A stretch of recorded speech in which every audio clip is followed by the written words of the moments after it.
ਅੰਮੀ ਜੀ, ਹਾਂਜੀ ਬੇਟੇ।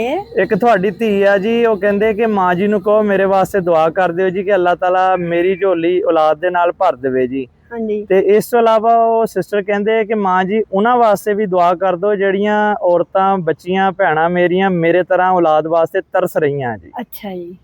ਲੈ ਵੀ ਪੁੱਤ, ਉਹ ਤਾਂ ਮੇਰਾ ਦਿਲ ਹੀ ਠੰਡਾ ਹੋ ਗਿਆ ਕਿ ਜਿਹੜੇ ਕਰ ਭਲਾ ਹੋ ਭਲਾ ਅੰਤ ਭਲੇ का भला। ਜੀ ਅਮੀ ਉਸ ਜੀ। ਬੱਚੀ ਨੇ ਹੋਰਨਾਂ ਵਾਸਤੇ ਦੁਆ ਮੰਗੀ ਆ। ਜੀ ਅਮੀ ਜੀ। ਇਨਸ਼ਾਅੱਲਾ ਤਾਲਾ ਹੋਰਨਾਂ ਦੀ ਵੀ ਝੋਲੀ ਭਰੂਗੀ, ਰਹਿਮਤ ਨਾ ਇਸ ਬੱਚੀ ਦੀ ਵੀ ਭਰੂ।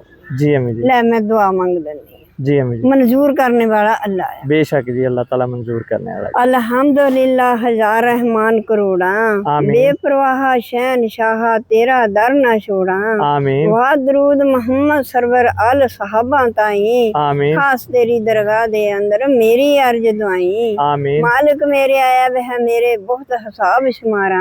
आमीन। फजल तेरे दा अंत ना कोई बेदी रहमत वारा।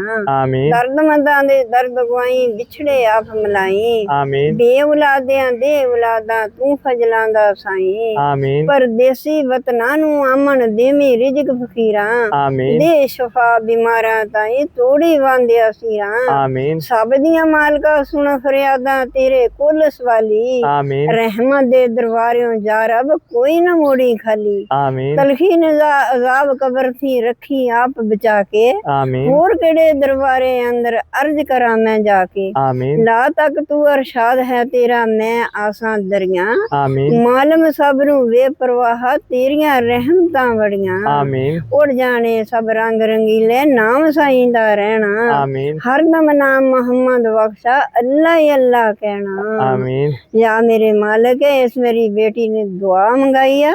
या लम फहदा या लम फहदा ववजादा का आइलन फागना फमल यतीमा फला तकहर फमसाइला फला तनहर वामामा वे नेमाती रब्बी का फहदिस।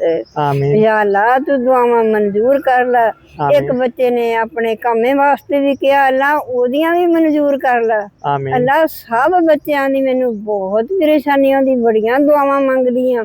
अल्लाह तू जुमे दा सदका करके अज सारियां दियां दुआवां कबूल कर। आमीन।